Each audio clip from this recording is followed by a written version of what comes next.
Friends welcome to another video. Friends आज की video में हम कोरियन BL कलर रश 2 के एपिसोड 2 का स्टोरी एक्सप्लेनेशन करेंगे।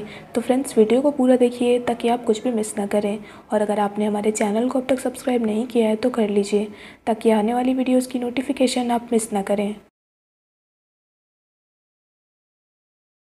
सेहयॉन योनू के क्लोज आकर पूछता है, क्या तुम भी उसे ढूंढ रहे हो?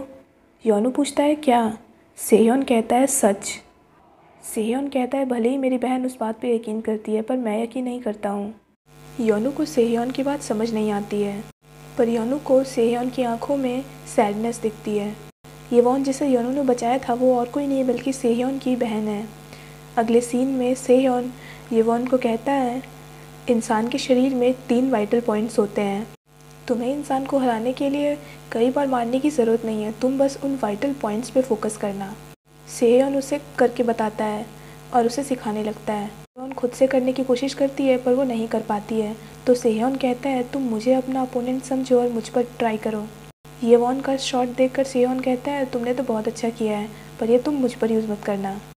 दोनों मस्ती मजाक करके जाने लगते हैं। सेहयॉन कहता है, क्या तुमने पहले से ये सीखा हुआ था? येवॉन मना करती है। येवॉन का क्लासमेट जी सॉन्ग सेहयॉन को तंग कर रहा होता है। जी सॉन्ग कहता है, तुम प्रिटी हो तो क्या हुआ, पर हो तो तुम मोनो ही ना। येवॉन उसे इग्नोर कर रही होती है तो जी सॉन्ग कहता है, मैंने सुना है कि मोनो जब रोप को देखते हैं तो वो उसके पीछे पीछे जाते हैं, तो क्या तुम भी ऐसा करती हो?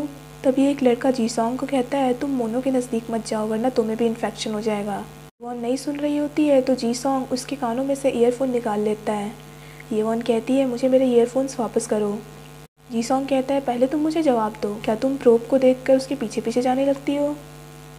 जी सॉन्ग उसे तंग करने लगता है, तो येवॉन उसे कहती है, तुम रहने दो, मुझे ये ईयरफोन चाहिए ही नहीं, क्योंकि अगर ये ईयरफोन मैंने वापस से लगाया तो मेरे कान ही ख़राब होंगे।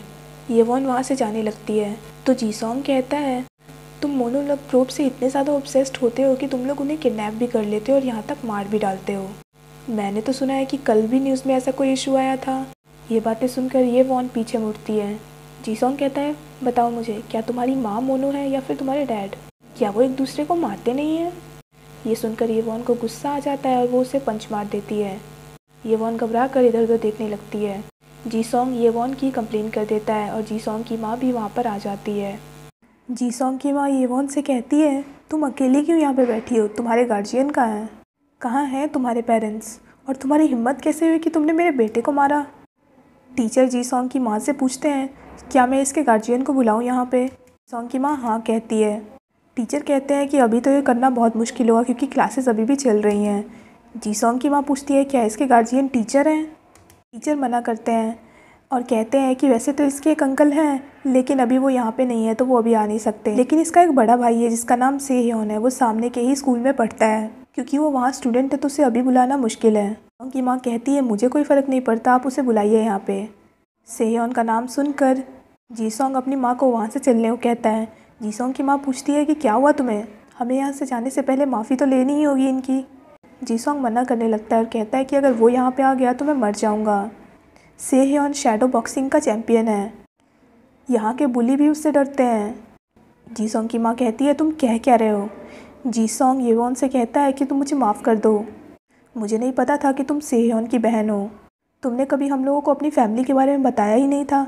अगर मुझे पता होता कि वो तुम्हारा भाई है तो मैं कभी कुछ करता ही नहीं। प्लीज़ तुम उसे मत बताना कुछ भी। मैंने तुम्हारा मजाक उड़ाया, उसके लिए तुम मुझे माफ़ कर दो। जी सॉन्ग रिक्वेस्ट करने लगता है तो उसकी माँ कहती है, तुम ये क्या कर रहे हो? अभी खड़े हो जाओ, तुमने क्या गलत किया है जो तुम इससे माफ़ी मांग रहे हो? जी सॉन्ग ज़िद करके अपनी माँ को वहाँ से ले जाता है। जी सॉन्ग की माँ जाते हुए कहती है, आप इसके होमरूम टीचर हैं तो आप इसे अच्छे से सिखाइए। टीचर हाँ कह देते हैं। जी सॉन्ग अपनी माँ को लेकर वहाँ से चला जाता है। टीचर येवॉन के हाथ में चोट लगी देखकर कहते हैं कि तुम नर्स ऑफिस में जाकर इसे ठीक करवाओ। येवॉन वहाँ से जाने लगती है। टीचर उसे कुछ कहने वाले होते हैं तो वो कहती है कि मैं नहीं बताऊँगी अपने भाई को। ये कहकर वो वहाँ से चली जाती है। सेहयॉन आकर जूहेंग से बात करने लगता है और बात करते करते वो योनू के बगल में बैठ जाता है। सेहयॉन योनू के क्लोज आकर कहता है, तुम हमारी सॉकर टीम क्यों नहीं ज्वाइन कर लेते? योनू कंफ्यूज हो जाता है। मिंजे कहता है, मुझे और जूहेंग को लाइब्रेरी जाना है। सेहयॉन कहता है कि हमारी टीम के मेंबर्स ऑड है और हमें एक लोग की और ज़रूरत है। तभी बाहर से सेहयॉन का टीम मेंबर पूछता है, क्या वो आ रहा है? सेहयोन उसे हाँ कह देता है। योनू ये सुनकर चौंक जाता है। सेहयोन उसे कहता है, चलो जब तुम्हारे पास बहुत सारे थॉट्स हो तो तुम्हें सॉकर खेल लेना चाहिए, इससे तुम्हारी हेल्प होगी। ये कहकर वो चला जाता है। योनू मन में सोचता है, क्या मुझे देखकर पता चल रहा है कि मैं बहुत गहरी सोच में हूँ? उसे कैसे पता चला? तभी सेहयोन उसकी तरफ यूनिफॉर्म फेंक कर कहता है, मैं तुम्हारे लिए यूनिफॉर्म ले आया हुआ हूँ, तो तुम इसे पहन लो और चेंज कर जल्दी से ग्राउंड में आ जाओ। योनू आ जाता है और सॉकर खेलने लगता है सबके साथ। योनू अच्छा परफॉर्म कर रहा होता है तो सब लोग उसकी तारीफ़ करते हैं। योनू खुश हो जाता है। योनू 6 महीने में पहली बार हंसा था। योनू जब स्कूल से घर आता है तो उसे बहुत ज़्यादा स्लीपी फील होने लगता है और वो 6 बजते बजते सो जाता है। योनू सपना देखने लगता है। योनू के सपने में येवॉन आती है। येवॉन योनू से कहती है, तुम मेरी मदद करो, मुझे बेस्ट एम्प्लॉय बनना है। येवॉन योनू का हाथ पकड़ कर कहती है, तुम भी मोनो हो ना, मेरे साथ कैंडीज़ बनाओ, अगर तुम ज़्यादा कैंडीज़ बनाओगे तो तुम प्रोब सर्जरी करवा सकते हो। कंफ्यूज हो जाता है। येवॉन कहती है, अगर वो सर्जरी तुम करवा लोगे तो तुम्हें प्रोब के बिना भी कलर्स दिखाई देंगे। लेकिन तभी योनू की नींद खुल जाती है। योनू को लगता है कि उसने उस लड़की को कहीं देखा है पर उसे याद नहीं आ रहा होता है। योनू उसकी बातों का मतलब सोचने लगता है। योनू को अभी भी उस लड़की की आंखों में डर दिख रहा होता है। तभी योनू खुद को कहता है कि ये वक्त सपने के बारे में सोचने का नहीं है। योनू को उन आईडीज़ और यूज़र नेम सर्च करने के बाद पता चलता है मोनोवाइफ नाम की आईडी से कोई ग्रुप परचेज प्रमोट करवा रहा है और वहाँ पर नंबर भी दिया हुआ है। योनू स्कूल आकर नंबर पर कॉल करता है। योनू कॉल करके अपना नाम बताता है और पूछता है कि क्या आप ईरी नाम के इंसान को जानते हैं। उधर से वुमेन कहती है, मुझे जितना भी पता था मैंने पहले ही ईरांग को बता दिया है, उससे ज़्यादा मुझे कुछ भी नहीं पता है। ये कहकर वो वुमेन कॉल कट कर देती है। योनू समझ जाता है कि इसके बारे में उसकी आंटी ईरांग को पता है। थोड़ी देर बाद ईरांग योनू को कॉल करती है। ईरांग कहती है, तुमने ह्योंजू को कॉल क्यों किया था? योनू समझ जाता है कि उस वुमेन का नाम ह्योंजू है और उसने ही उसकी आंटी को कॉल करके बताया होगा इस बारे में। ईरांग कहती है, मैंने तुम्हें कहा था ना कि तुम अपनी माँ को ढूंढना बंद कर दो। योनू कहता है, आपने मुझे इस बात के बारे में नहीं बताया था। ईरांग कहती है, जब सब कुछ ठीक हो जाएगा तो मैं तुम्हें बता दूंगी। योनू कहता है, वो दिन कब आएगा? ईरांग कहती है, तुम क्या चाहते हो कि मैं तुम्हारा फ़ोन भी ले लूँ? योनू कहता है कि अगर आप ऐसा करेंगी तो मेरा तो कुछ नुकसान नहीं होगा पर चिंता आप ही को होगी मेरी। ईरांग कहती है, तुम बिल्कुल अपनी माँ की तरह हो, वो भी बिल्कुल ऐसा ही किया करती थी। कहकर ईरांग कॉल कट कर देती है। योनू तुरंत अपनी आंटी को मैसेज करके माफ़ी मांगता है अपने इमेच्योर बिहेवियर के लिए।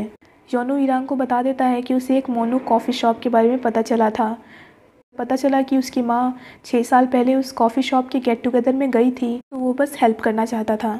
ईरांग मान जाती है। योनू को पता है कि ईरांग नहीं चाहती है कि योनू इन सब मामलों में पड़े, इसीलिए वो उसे रोकती रहती है और हो सकता है कि योनू के इंटरफेयर करने से मामला बिगड़ जाए। तभी ईरांग योनू को मैसेज करती है, मुझे पता है तुम कुछ नहीं करोगे, पर तुम जो भी करते हो इस तरह से सीक्रेटली मत किया करो। योनू मान जाता है। ईरांग कहती है, मुझसे जो भी हो पा रहा है मैं कर रही हूँ, तो तुम मेरी नज़रों से दूर मत जाना। योनू मान जाता है। योनू आराम से बैठकर ग्राउंड देख रहा होता है। ग्राउंड बिल्कुल योनू की लाइफ की तरह खाली होता है अभी।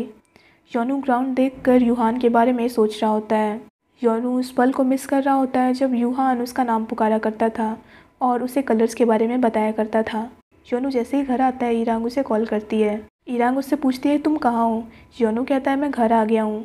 ईरांग कहती है, तो क्या तुम मेरे बदले एक फ्यूनरल में जा सकते हो? असल में मुझे वहाँ जाना है पर अभी मैं वहाँ पे जा नहीं सकती हूँ। योनू कहता है, मैं वहाँ पे कैसे जा सकता हूँ? अगर वो आपके जान पहचान के है तो फिर आपको जाना चाहिए ना। योनू फ्यूनरल में नहीं जाना चाह रहा होता है क्योंकि जब उसके फादर की डेथ हुई थी बीमारी के कारण तो उसकी माँ वहाँ पे बहुत ज़्यादा दुखी थी। ईरांग कहती है, तुम वहाँ पे जाओ, वहाँ पे तुम्हें ह्योंजू मिलेगी, तुम उससे माफ़ी मांग लेना कि मैं वहाँ पे नहीं आ पाई। मैंने तुम्हारे बैंक अकाउंट में वहाँ पे देने के लिए पैसे ट्रांसफ़र कर दिए हैं, तुम पैसे देकर वहाँ पे खा के वहाँ से आ जाना। योनू ह्योंजू का नाम सुनकर जाने लगता है। योनू मन में सोचता है कि उस मरे हुए इंसान का ज़रूर उसकी माँ से कोई लेना देना होगा, क्योंकि अगर ऐसा नहीं होता तो मोनो वाइफ वहाँ पर नहीं आएगी। योनू मन में सोचता है कि वो मरा हुआ इंसान आखिर है कौन, क्या वो भी मिसिंग लोगों में से है। योनू फ्यूनरल में आ जाता है। रूम के बाहर मरने वाले इंसान का नाम येवॉन लिखा होता है और उसके भाई के नाम में सेहयोन लिखा होता है, पर योनू उस वक्त कुछ समझ नहीं पाता है। तभी ह्योंजू वहाँ पर आ जाती है और योनू को देखकर कहती है, तुम ईरी के बेटे हो? ईरी तो प्रेटी थी पर तुम भी प्रेटी हो। योनू उन्हें ग्रीट करता है। ह्योंजू कहती है, बच्चे कुछ ज़्यादा ही जल्दी बड़े हो जाते हैं, देखकर तो मैं पहचान ही नहीं पाई। योनू मन में सोचता है, ये ऐसे कह रही हैं जैसे ये मुझसे पहले मिली हुई हैं, पर मुझे इनका चेहरा बिल्कुल भी याद नहीं है। hyunju कहती है इरांग ने मुझे बताया कि वो नहीं आ पाएगी और तुम आने वाले हो। पहले तो मैं घबरा गई थी, पर तुम्हें देखकर मैं रिलीव्ड हूँ। hyunju कहती है तुम बहुत प्रिटी हो। योनू hyunju को कॉल करने के लिए माफ़ी मांगता है। hyunju कहती है कोई बात नहीं। hyunju पूछती है क्या तुम कभी पहले फ्यूनरल में गए हो। योनू हाँ कहता है, पर वो नहीं बताता है कि वो अपने फादर के ही फ्यूनरल में गया था। योनू अंदर आता है। योनू लड़की की फ़ोटो देखकर मन में कहता है ये तो वही लड़की है जो मेरे सपने में आई थी। hyunju सेहयोन को कहती है येवॉन बहुत ही अच्छी लड़की थी, वो ज़रूर जहाँ भी जाएगी अच्छे से रहेगी। सेहयोन थैंक्स कहता है। सेहयोन योनू को वहाँ पर देखकर चौंक जाता है। hyunju कहती है ये मेरी एक दोस्त का बेटा है जिसे येवॉन बहुत लाइक करती थी।